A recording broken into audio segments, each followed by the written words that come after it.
Les téléspectateurs de France 2 ont pu retrouver la nouvelle saison de Fort Boyard depuis maintenant 2 semaines. Le jeu est très apprécié et les célébrités enchaînent.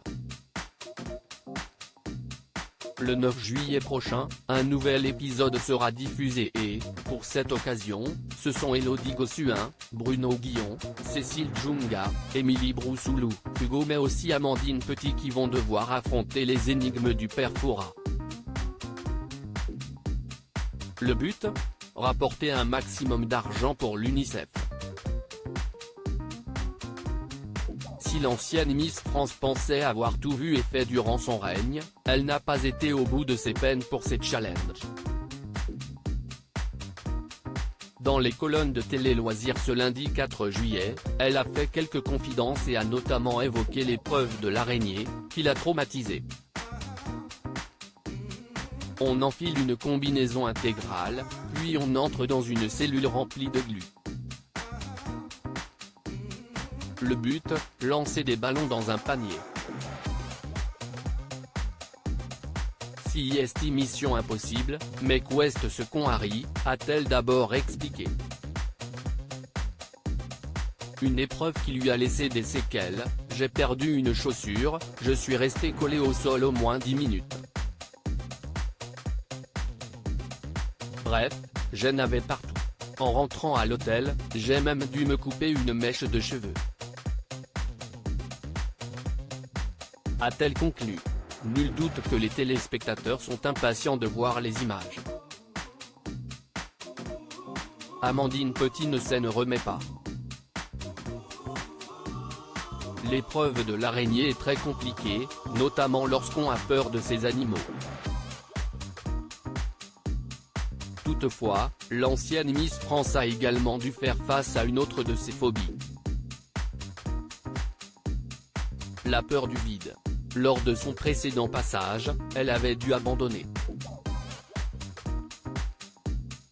J'étais tétanisée par la peur du vide, a-t-elle expliqué. Pour cette nouvelle émission, elle espérait y échapper mais ce ne fut pas le cas.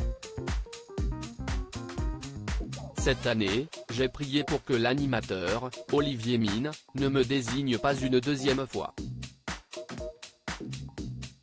Mais quelque chose me disait qu'il n'hésiterait pas, a-t-elle d'abord indiqué avant d'ajouter, et en effet, j'avais vu juste. La production a osé me confronter une nouvelle fois à ma pire phobie. Amandine Petit est-elle parvenue à passer outre sa peur ? Mais cette fois-ci, j'ai fait preuve de beaucoup de courage et j'ai effectivement sauté, a-t-elle affirmé, fière de son exploit. Si l'ancienne Miss France n'hésite pas à évoquer ouvertement les épreuves qu'elle a le moins appréciées, elle assure toutefois qu'elle participera à l'émission une nouvelle fois. Elle véhicule de belles valeurs, qui me sont chères. Alors, oui, on a peur, mais on s'amuse aussi, a-t-elle conclu. Amandine Petit, avait-elle réagi à sa participation à Fort Boyard ? Lors de son passage dans l'émission en juin 2021, Amandine Petit n'était pas parvenue à sauter à l'élastique. Un moment qui avait beaucoup amusé les internautes et la jeune femme avait été très critiquée. Quelques heures plus tard, CIST dans sa story Instagram qu'elle avait pris la parole pour faire une mise au point. L'occasion pour elle de rappeler que ce genre d'épreuve n'est pas évident. CIST pas si facile que ça, je vous le dis moi, avait-elle simplement affirmé. À ses côtés se trouvait John, un régisseur dans l'équipe de Miss France qui l'accompagne souvent lors de ses déplacements qui avait assuré qu'il l'aurait fait. Cette année, Amandine Petit est donc parvenue à vaincre sa peur.